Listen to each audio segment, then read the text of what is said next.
morning and welcome to our Unfrozen Messy Church. My name's Kimberly and I'm really happy to be leading the worship for you for our Messy Church this morning. Over to you, Michele. Hello, it's Michele here again at the craft table. I've been having great fun this week with shaving foam and glue and lots of shiny ribbons and glittery things. And I've been thinking about how God has made us all unique and how he keeps us clean as snow. So come back and join me later to make a unique you wand and some puffy paint. Back to you, Kim. Hi, so I've brought a few friends to say hi this morning. This is Olaf, who some of you might recognise, and this is his friend, Christoph. These two are really good friends. Look, hug it out, guys. They're absolute best friends. Olaf is the cheeky and funny one, and Christoph is the brave and sensible one.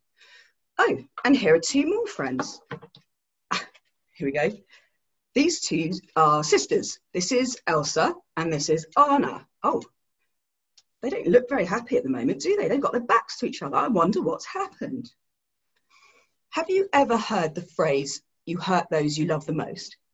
It's basically telling us that we take those closest to us for granted sometimes. I would like to talk to you today about the ideas of forgiveness and of love. Two important ideas which tie in rather well with Michele's craft for today and some teachings in the Bible. God loves us, and when we ask him to and say we are truly sorry, he forgives us, even if we go and do the same thing again. He shows us this all-encompassing love in many ways, but I think the way we see his love in action most of the time is in his forgiveness. And the Bible tells us that not one of us is right with God unless we turn to him and ask for his forgiveness. Then we are made clean, whiter than snow. Yes, Olaf, that's you. There's a quote in it's Psalm 51:7, and it says, "Purify me from my sins and I will be clean. Wash me and I will be whiter than snow." I like that quote because it kind of makes me imagine a blanket of fresh, soft snow and reminds us once more that we should be washing our hands all the time. So there is a joy in forgiveness, but it isn't always easy to forgive. Let's see how Elsa and Anna are doing. Do you think they might have made up by now? Oh, apparently not. Right, you two, what's happened? Ah, I see. Elsa, Anna is wearing your cloak. And she didn't ask your permission first. Is that right? Well, Anna, you must always ask permission before borrowing something, especially from your sister. Oh, look, they're making friends again. Anna is going to give Elsa her cloak back, if she can, all in her hair. And Elsa has her lovely matchy cloak back on. So these two are now friends, and they're going to seal it with a hug.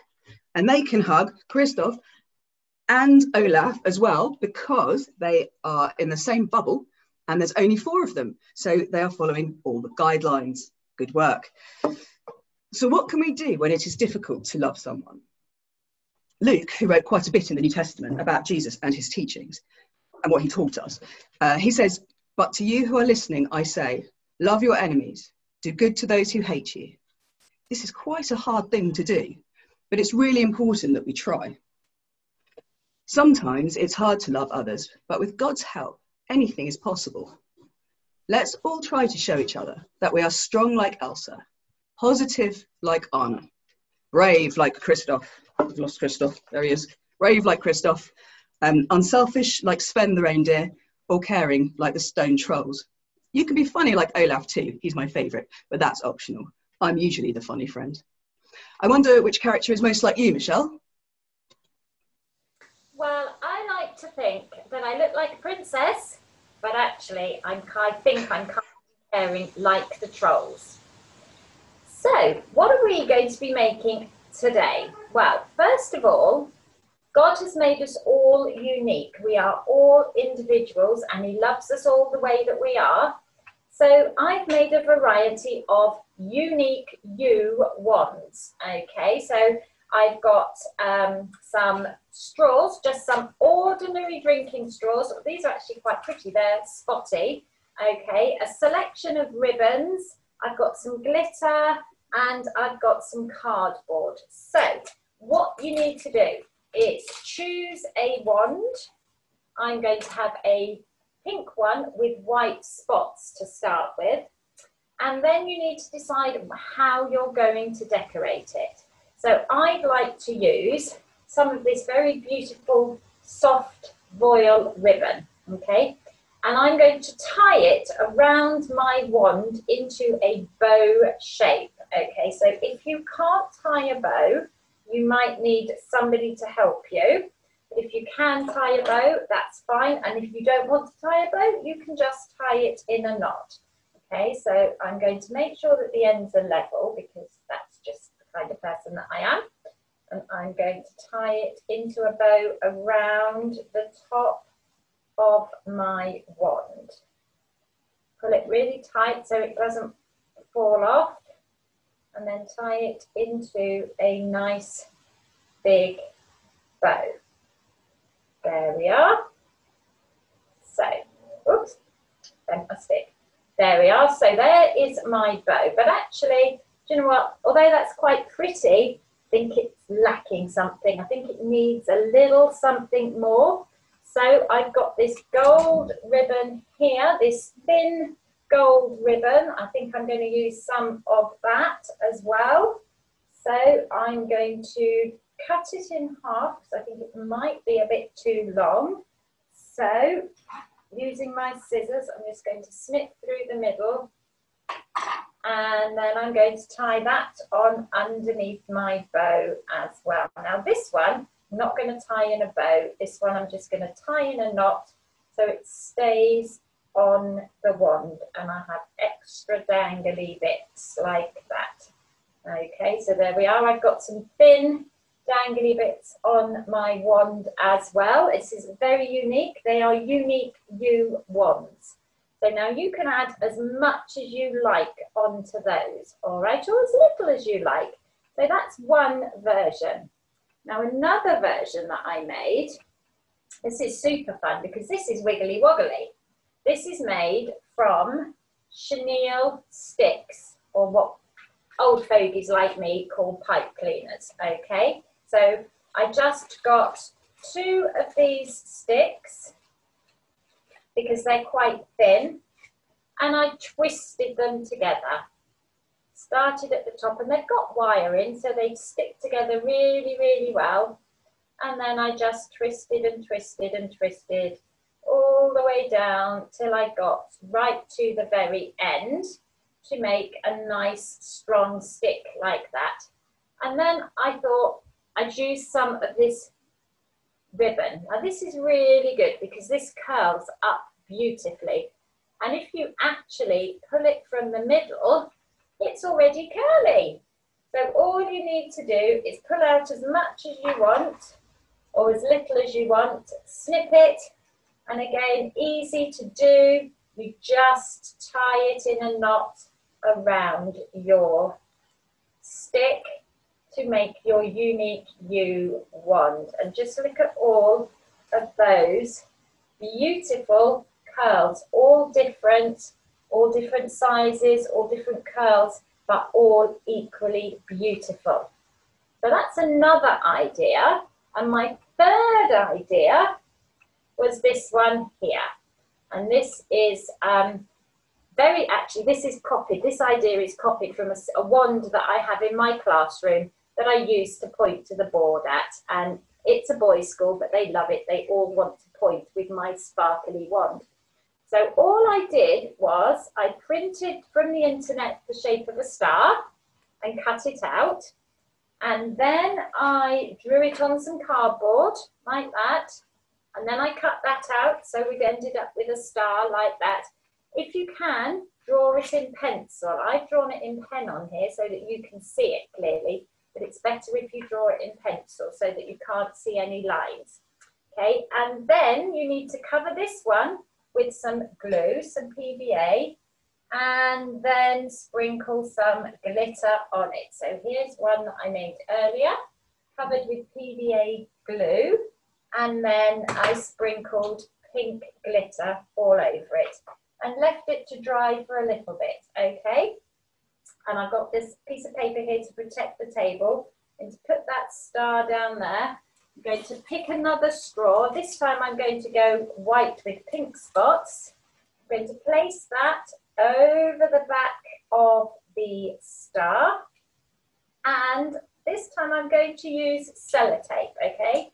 You could use glue, but it's not as instant. And if you've got a hot glue gun, that would be amazing.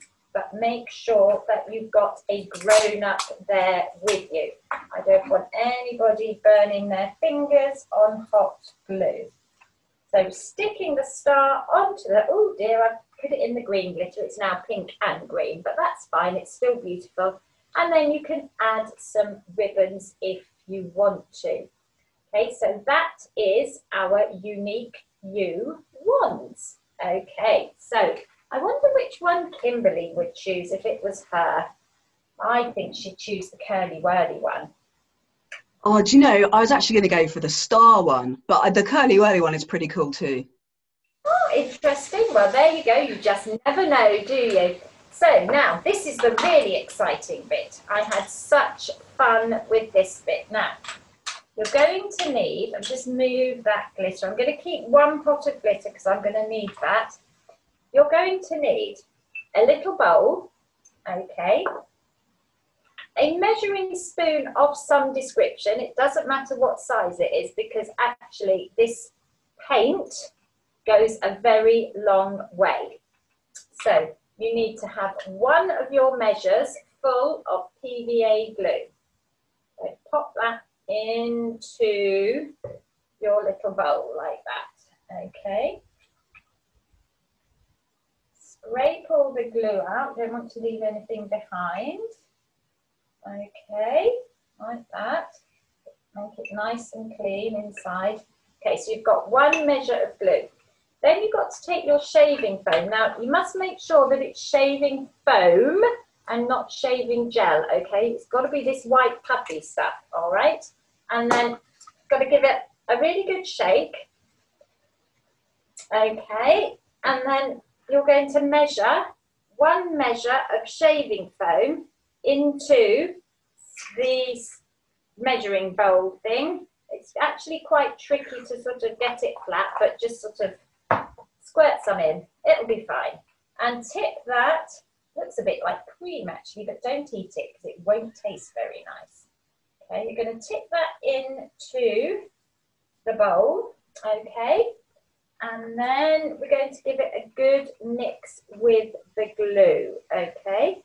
So imagine that you're mixing it up. If you were here last time I was here, we mixed up the biscuit crumbs and the cocoa. Do you remember what we were making? Yes, I bet you do. We were making edible poo, weren't we, last time? Okay, so mix it all up. So you've got the glue and the shaving foam beautifully mixed together. And if you're lucky, it smells really nice because your shaving foam smells nice. Now this is optional, but I like to put glitter in to make my snowflakes sparkly. So I'm going to have to use my teeth here to get the pot open because I don't want to break my fingernails, you see.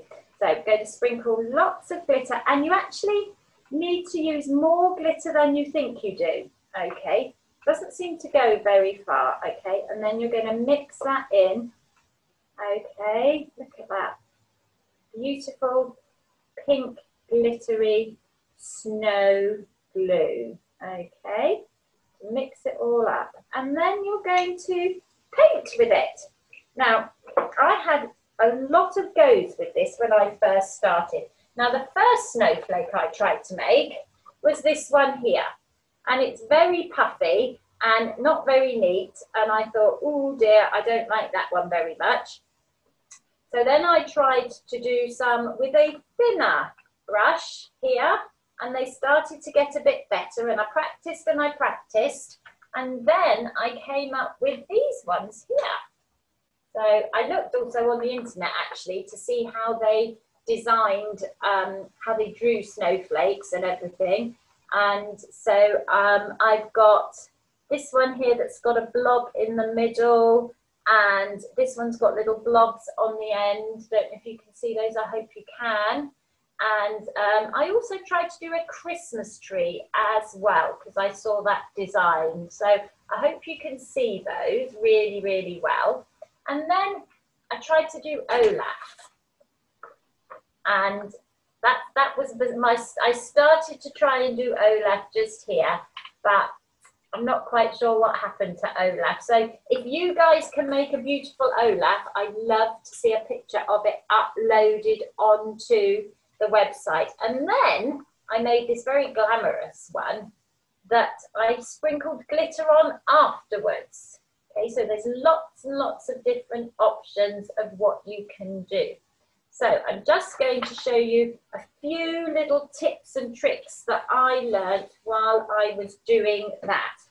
So I got this sponge with a flat edge, and that worked really, really well. And I also got this sponge that's flat and round, and that's really good for making the middles. So you dip it in and blob it onto your paper like that. And if you can make a little point as well. As you lift it up, it makes like a little point.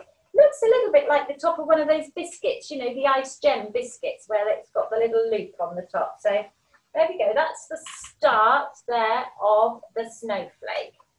And then I dipped the edge of the sponge in and just used the edge very gently to make lines around around the circle. So I did 2 lines at what would be 6 o'clock, 2 lines at what would be 3 o'clock, and 9 o'clock, and 12 o'clock. So you can see like that. And then I did some more lines in between. So I did diagonal lines coming off each of my straight lines. So there you can see the diagonal lines coming off the straight lines for the rest of the snowflake. Okay, so that's one way of making a snowflake.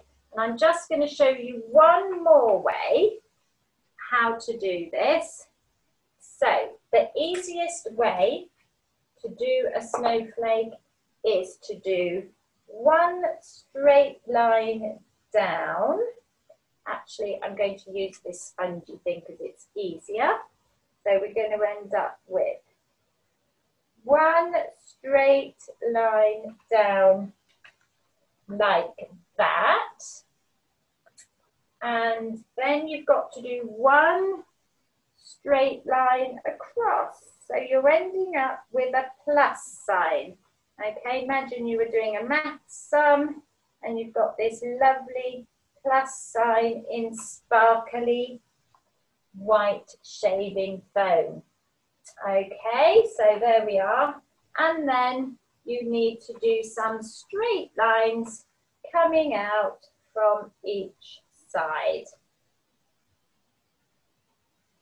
Takes a bit of practice, and this is going to be a really, really puffy one because it's got lots and lots of paint on.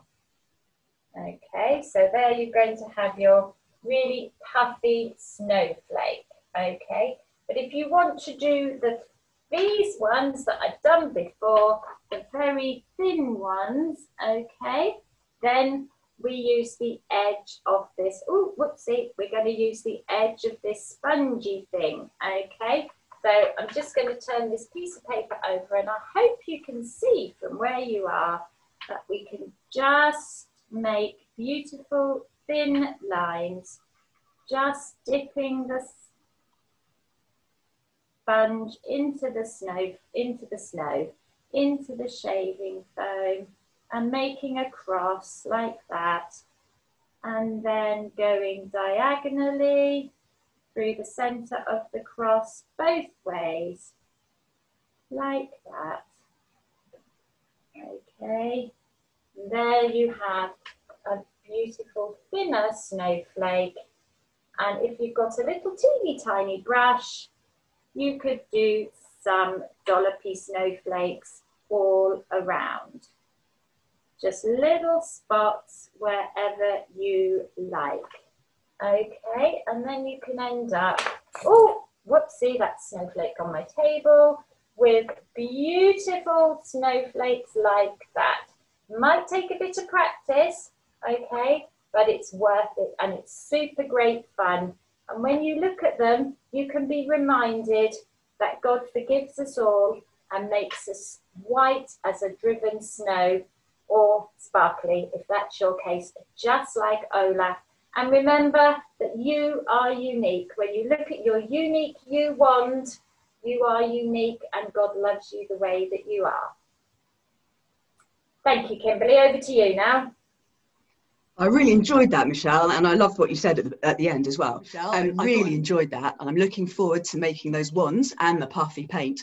I'm going to make sure that I ask my husband before I go and pinch his shaving foam and clean him out. And it might be an idea for you guys at home to ask Dad before you go and take his shaving foam.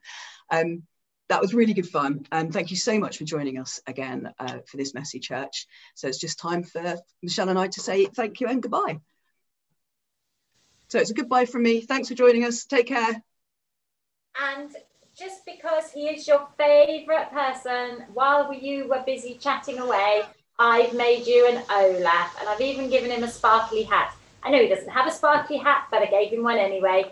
Okay, guys, I really look forward to seeing any pictures that you upload that you've got, and I look forward to being with you again soon. Bye.